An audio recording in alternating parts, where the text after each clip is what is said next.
Hello बच्चों, let's read a given question. The question says a dumbbell consisting of two masses m each connected by a light rod of length L falls on two pads of equal height, one steel and another of brass through a height h. The coefficient of restitution are E1 and E2, where E2 is greater than E1. To what maximum height will the center of mass of the dumbbell rise after bouncing the pads?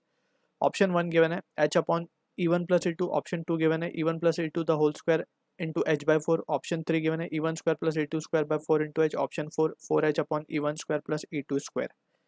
So to understand this question, we need to understand about the concept of uh, motion of center of mass, motion of COM. सबसे पहले तो we have an expression जिससे हम center of mass का position locate करते हैं, that is given by RCOM, and that is equals to m1 r1 bar plus m2 r2 bar, and जितने भी particles होंगे we can write those product of m1 r1 m2 r2 m3 r3 and so on. अभी फिलहाल हम दो particles के लिए लिख रहे हैं m1 plus m2. If we differentiate this expression तो हमें velocity of center of mass मिलता है, and this comes out to be m1 v1 bar plus m2 v2 bar divided by m1 plus m2. Similarly, on differentiating we will be getting the acceleration of center of mass again with respect to time. अगर हम differentiate करें, so it will be m1 a1 bar plus m2 a2 bar divided by m1 plus m2. अब यहाँ पे we need to also, apart from this concept, we need to also have an idea regarding the coefficient of restitution. Coefficient of restitution, तो coefficient of restitution की जब हम बात करते हैं, coefficient of restitution denoted with small e, तो ये basically होता क्या है? It is a ratio of velocity of separation, velocity of separation to velocity of approach. ये सिंपल सी डेफिनेशन है इसकी. So we need to use this definition for this particular question to solve the given question. ठीक है, तो यहाँ पे we can see कि हमें डंबल्स गिवन है, दोनों का मास सेम है, लाइट रॉड से कनेक्टेड है, m और m. Just before hitting the two pads, हम देख सकते हैं जस्ट बिफोर हिटिंग वाली कंडीशन अगर हम देखें, this are the two pads, ये है हमारा E2, ये है हमारा E1. ठीक है, just before hitting the pads दोनों के पास जो वेलोसिटी अटेंड होगी वो it can be given by the expression, that is since दोनों ही एक्सेलरेटेड मोशन में, that is uniform acceleration of gravity that is acting downward in the SG. सो हम यहाँ से इनकी वेलोसिटी निकाल सकते हैं, दैट इज V, और यहाँ पे हम इसको कह देते हैं U just.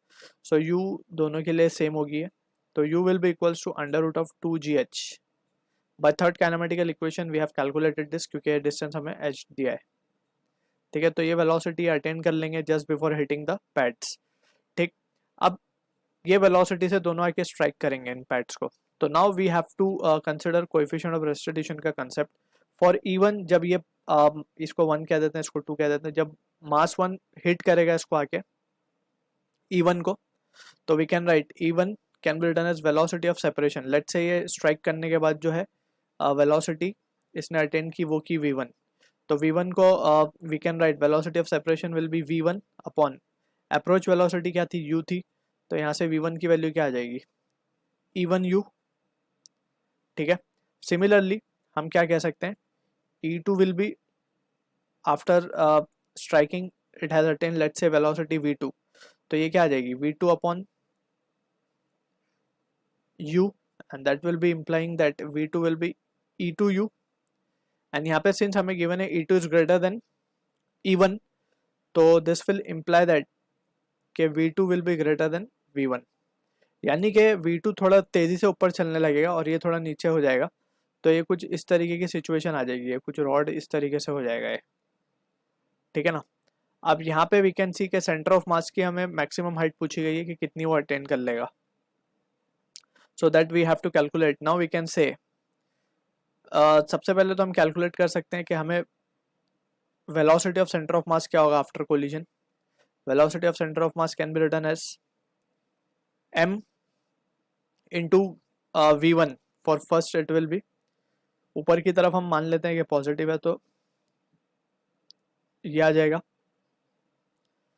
Plus m e2u right divided by m plus m यानी कि 2m हो जाएगा. अब u तो हमारे पास है अंडर रूट 2gh. ठीक है, तो यहाँ से mm भी कैंसिल हो जाएगा, ये बचेगा हमारे पास e1 plus e2 divided by 2 into under root 2gh. ठीक है, तो ये रिजल्ट आ गया VCOM का. अब इस वेलोसिटी से सेंटर ऑफ मास ऊपर जा रहा होगा और हमें पता है नीचे ग्रेविटी तो लगी रही है, तो this will be the case of constant acceleration again. तो वी कैन से फाइनली क्या लिख पाएंगे हम, by third kinematical equation that is v square is equals to u square plus of 2as होता है, यहाँ पे हम लिखेंगे 2gs s, और ये आएगा नेगेटिव बिकॉज ग्रेविटी नीचे है डिस्प्लेसमेंट ऊपर है. तो एंड यहाँ पे to be precise this is of centre of mass. So ये फाइनली जब मैक्सिमम हाइट पे फाइनल वेलोसिटी 0 हो जाएगी तो UCOM बेसिकली ये तो हमारा VCOM ही होगा जो इसने अटेन किया. ठीक है, इस वेलोसिटी से ऊपर जाना स्टार्ट हो रहा है, तो we can write this value has to be E1 plus E2 का the whole square divided by 2, तो ऑलरेडी 2gs का 2 आ जाएगा और 2 इसके साथ भी है तो ये 4g.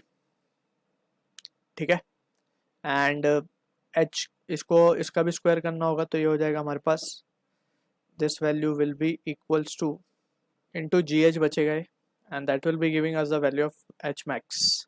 एच को हमने H मैक्स लिख दिया, यहाँ से हम देख सकते हैं जी कैंसिल हो जाएगा तो ये बचेगा ये result H/4 into E1 plus E2 the whole square जो कि मैच होगा ऑप्शन 2 के साथ.